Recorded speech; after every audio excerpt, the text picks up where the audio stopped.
मध्य प्रदेश की डॉक्टर मोहन यादव सरकार एजुकेशन को, शिक्षा को बढ़ावा देने के लिए, बच्चों को सुविधाएं देने के लिए लगातार काम कर रही है और इसी का परिणाम है कि मध्य प्रदेश लगातार अपने रिजल्ट में सुधार कर रहा है। एजुकेशन सिस्टम में जो बदलाव हो रहे हैं, बच्चों को जो सुविधाएं मिल रही हैं, उससे बच्चे भी बेहतर प्रदर्शन कर रहे हैं। हाल ही में मध्य प्रदेश सरकार द्वारा जारी किए गए माध्यमिक शिक्षा मंडल बोर्ड के परिणामों में ये बात स्पष्ट रूप से सामने आई है। इस साल मध्य प्रदेश ने 15 सालों को रिकॉर्ड तोड़ते हुए रिजल्ट आया है और बच्चों ने ज़बरदस्त प्रदर्शन किया है।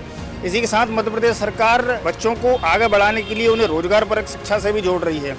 मध्य प्रदेश में ऐसे स्थान जहां हवाई पट्टियां हैं, उन इलाकों में एविएशन कोर्स शुरू किए जाने की तैयारी है। आज हमारे साथ कुछ युवा हैं और जन चौपाल के माध्यम से हम जानेंगे कि एजुकेशन के मामले में गवर्नमेंट जो कर रही है वो उनके परिणामों को कैसे देखते हैं और उनका क्या मत है जो है कि मोहन सरकार जो कामकाज कर रही है उस पर उनका क्या सोचना है। जी नमस्कार सर, मेरा नाम मुकेश है और शिक्षा के स्तर को सुधारने के लिए मोहन सरकार का बहुत ही अच्छा कदम है। पड़ोस के कुछ बच्चों ने मिठाइयाँ खिलाई मुझे और बधाइयाँ मैंने उनको दी कि अच्छे नंबरों से वो पास हुए, लड़कियाँ हैं। और इस कदम से जो बच्चों के अंदर मनोबल है परीक्षा देने के प्रति और फेल हो जाने का डर है वो कम होता है और उनके अंदर जो है आगे बढ़ने की ललक बढ़ती है। ये बहुत अच्छा कदम है। तो लोगों का कहना है कि जो बेसिक जरूरतें सरकार बच्चों की पूरा कर रही है, निश्चित तौर पे उसका परिणाम रिजल्ट में भी झलक रहा है। बोर्ड परीक्षाओं के रिजल्ट में बच्चे अच्छा प्रदर्शन कर रहे हैं। इसी के साथ मध्य प्रदेश सरकार ने इस बार ये किया है कि जो बच्चे इस परीक्षा में पिछड़ गए हैं जो है अथवा फेल हो गए हैं या वो अपने नंबरों को और इंक्रीज कराना चाहते हैं, उन्हें लगता है कि उनके नंबर अच्छे आने थे लेकिन किन्हीं कारणों से वो नहीं आ पाए, तो इस बार दूसरा मौका भी गवर्नमेंट उन्हें देगी। जो कैसे देखते हैं इस फैसले को? ये बहुत अच्छा फैसला है क्योंकि ऐसा रहता है कि कभी कभी बच्चे कोचिंग नहीं जा पाते, टाइम नहीं निकाल पाते।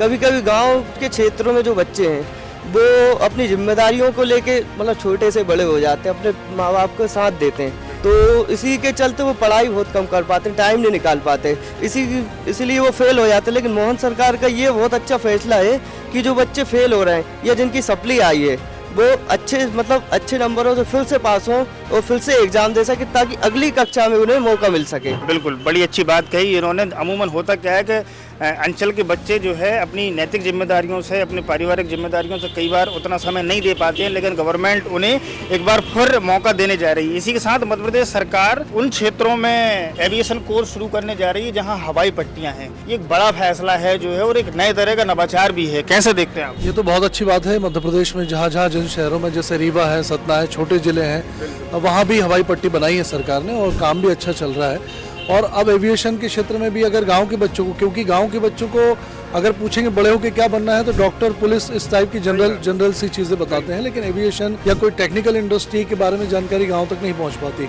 अगर ऐसी कोई इंडस्ट्री खुलती है, इंस्टीट्यूट खुलते हैं तो गाँव में भी इसका फ़ायदा मिलेगा।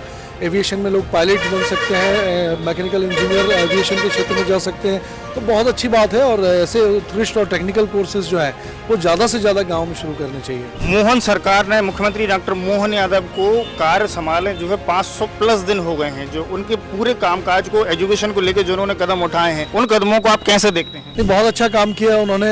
एक सुदृढ़ता आई है कानून के क्षेत्र में भी। हम देखें तो पहले से कम अपराध मध्य प्रदेश में हो रहे हैं। अब धीरे धीरे एनसीईआरटी का जो एनसीआरबी का जो ग्राफ है वो काफ़ी कम हो रहा है। तो और भी क्षेत्रों में देखें, इंडस्ट्रियल क्षेत्रों में उन्होंने काफ़ी ग्लोबल समिट किया था, बहुत सक्सेसफुल रहा भोपाल में, और रीजनल इंडस्ट्रियल कॉन्क्लेव भी किए थे, बहुत अच्छी बात थी। उसमें भी लोकल क्षेत्रों का विकास हुआ है, समग्र क्षेत्र में विकास किया है। बस ये है कि जिन जिन क्षेत्रों में शुरुआत की गई है उन क्षेत्रों में मॉनिटरिंग और मजबूत होनी चाहिए ताकि वो जो योजना सरकार ने बनाई वो नीचे तक पहुंच सके। तो लोगों का कहना है कि पिछले 500 दिनों में मोहन सरकार ने जो कामकाज किए हैं, निश्चित तौर पर जमीनी स्तर पर उनका नतीजा सामने आ रहा है, जो है उनके परिणाम सामने आ रहे हैं और लोगों को उम्मीद है कि सरकार इसी तरह से कामकाज आगे करे ताकि मध्य प्रदेश प्रगति की राह पर बढ़े, एजुकेशन की राह पर आगे बढ़े, लगातार बच्चे प्रगति करें, प्रदेश प्रगति करे।